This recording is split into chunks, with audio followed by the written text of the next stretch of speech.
ରାଜରାସ୍ତାରେ ଅଙ୍ଗନବାଡ଼ି ଆଉ ଆଶାକର୍ମୀ ଏ ଦୁଇ ଜଣ ସରକାରଙ୍କୁ କାନ୍ଦି କାନ୍ଦି ଅଭିଯୋଗ କରୁଛନ୍ତି ଯେ ସରକାର ଆମ କଥା ଟିକେ ଶୁଣ। କିଏ 8,000 ପାଉଛି, କିଏ 6,000 ପାଉଛି, କିଏ 3,000 ପାଉଛି। ଶିକ୍ଷକମାନଙ୍କୁ 50,000 ଅଣ୍ଟୁନି, ନେତାମାନଙ୍କୁ 3,50,000 ଅଣ୍ଟୁନି। ଏଥିପାଇଁ ସବୁରି ମୂଳରେ ଇଏ ନେତାମାନେ ହିଁ ଦାୟୀ, ବିଧାୟକମାନେ ହିଁ ଦାୟୀ। କାରଣ ବିଧାୟକମାନଙ୍କ ଦରମା ନ ବଢ଼ିଥାନ୍ତା ଆଜି ରାଜରାସ୍ତାରେ ବସିକି ଏମାନେ ଆନ୍ଦୋଳନ କେବେ କରିନଥାନ୍ତେ। ଭାଇମାନେ ଭିଡ଼ିଓ ଟିକେ ଦେଖନ୍ତୁ। ଆଉ ନେତାମାନେ ତୁମେ ଟିକେ ସଚେତନ ହେଇଯାଅ। ତମ ଦରମା ବଢ଼ିଲାନି ଯେ ଲୋକଙ୍କୁ ସବୁ ଚେତେଇ ଦେଲ। ତମେ ଭୁଲ କରିବ, ତମେ ଫଳ ଭୋଗିବୁ ଆମେ। କାହିଁକିନା ଆମକୁ ସବୁ ଶୁଣିବାକୁ ଭାଇ ଟିକେ ଭିଡ଼ିଓଟି ଦେଖନ୍ତୁ। ଆଉ ଭିଡ଼ିଓ ଟିକେ ସେୟାର କରନ୍ତୁ ସେଇ ନେତାମାନଙ୍କ ପାଖକୁ। ତମମାନଙ୍କୁ 3,50,000 ନିଅଣ୍ଟ, ଏମାନଙ୍କୁ 8,000, 6,000, 3,000 କେମିତି ଅଣ୍ଟିବ? ହଇ ନେତାମାନେ ଟିକେ ଦେଖ, ଏମାନଙ୍କ ଦୁଃଖ ଟିକେ ବୁଝ। କହିଲା ଭଳିଆ ସାହସ ଆମର ନାହିଁ ଆଜ୍ଞା।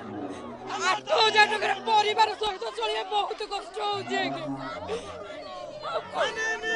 କହିବାକୁ ଆମର ସାହସ ନାହିଁ କି ଶକ୍ତି ନାହିଁ ଆଜ୍ଞା। ସତରେ ଯେତିକି କଷ୍ଟ ହଉଛି ଆଜ୍ଞା ସେତିକି ବାଧୁଛି, ଯେତିକି କଷ୍ଟ ହଉଛି ସେତିକି ବାଧୁଛି। ଏଇଥିପାଇଁ ବି କେତେ ଜଣଙ୍କର ହାର୍ଟ ଚୋକ୍ ବି ହେଇଗଲାଣି। କେମିତି ତାଙ୍କ ପରିବାର ସେ ଚଳେଇବେ କହିବାକୁ ସାହସ ଆଉ ଧୈର୍ଯ୍ୟ ଆମର ନାହିଁ ଆଜ୍ଞା। ଛୋଟ ଛୋଟ ଛୁଆକୁ ଛାଡ଼ିକି ଆମେ ଘରେ କେବଳ ଆମ ପ୍ରାପ୍ୟ ପାଇବାକୁ ଆମେ ଆସିଛୁ ଆଜ୍ଞା। ଏଇ ମିଡିଆ ମାଧ୍ୟମରେ ଆମେ ସରକାରଙ୍କୁ ଜଣେଇବାକୁ ଚାହୁଁଛୁ ଯେ ଆମ ପ୍ରାପ୍ୟ ଆମକୁ ଦିଅନ୍ତୁ। ଆମେ ବହୁତ କଷ୍ଟ କରୁଛୁ ଆଜ୍ଞା।